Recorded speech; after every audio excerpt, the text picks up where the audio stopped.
Bakit nga ba nag-aantanda ng krus ang mga Katoliko? Ito ba ay biblical o tradisyon lang ng tao? Ito ba ay utos ng Diyos? Mismong ang Diyos ang nag-utos na maglagay ng tanda ng krus sa noo sa mga taong iniligtas niya. At ito ay mababasa natin sa Ezekiel chapter 9 verse 4 ng Jerusalem Bible na sa wikang Ingles ay ang sabi, Yahweh said to him, Go all through the city, all through Jerusalem, and mark a cross on the foreheads.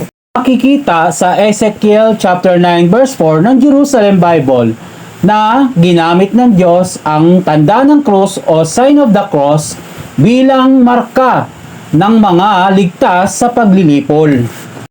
Ang pag-aantanda ng krus o sign of the cross sa mga Katoliko ay isa ring maiksing panalangin dahil sa pag-aantanda ng krus ay sinasambit o tinatawag ang ngalan ng Diyos na mababasa sa Mateo Kabanata 28 ang talatay 11 sa pangalan ng Ama, Anak at Espiritu Santo.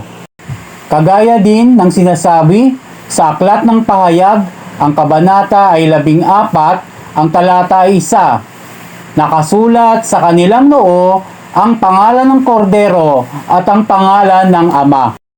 Ang pag-aantanda ng krus sa mga Katoliko ay hindi lamang nag-umpisa sa panahon ni Tertullian, kagaya ng sinasabi ng iba.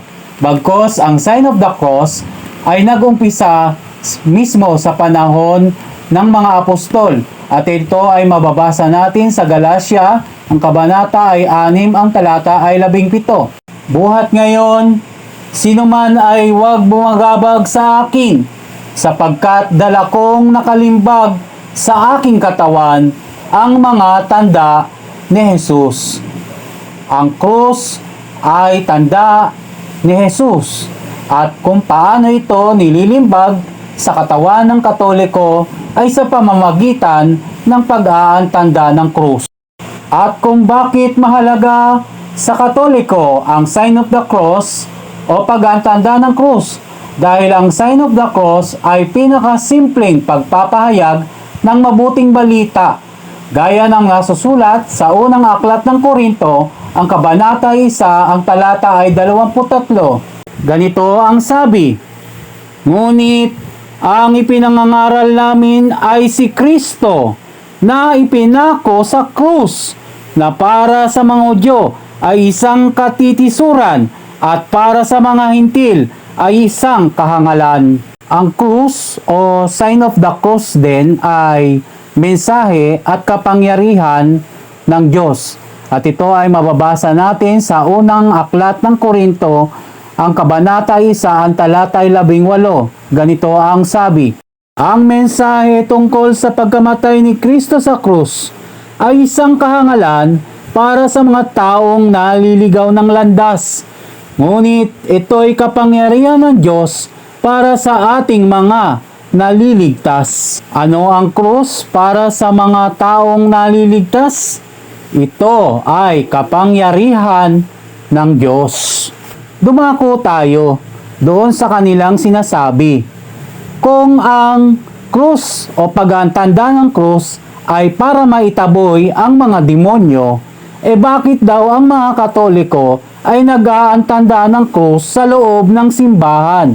Marami bang demonyo sa loob ng simbahan? Ganito po yan. Ang krus at pag-aantanda ng krus ay mayahalin tulad sa espada at triple. Ang espada at triple ay ginagamit upang mapuksa ang kalaban. Pero ang espada at triple ay ginagamit din pangsaludo para sa mga may kapangyarihan at para sa mga kakampi.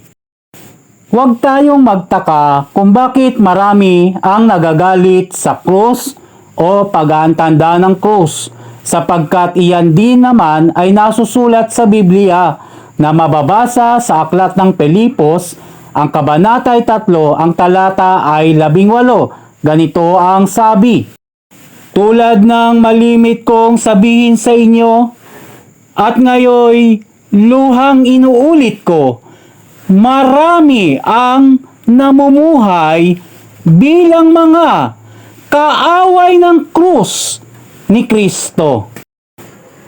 Ayan po mga kapatid, natunghayan ninyo na biblical talaga ang pag-aantanda ng krus o sign of the cross ng mga Katoliko.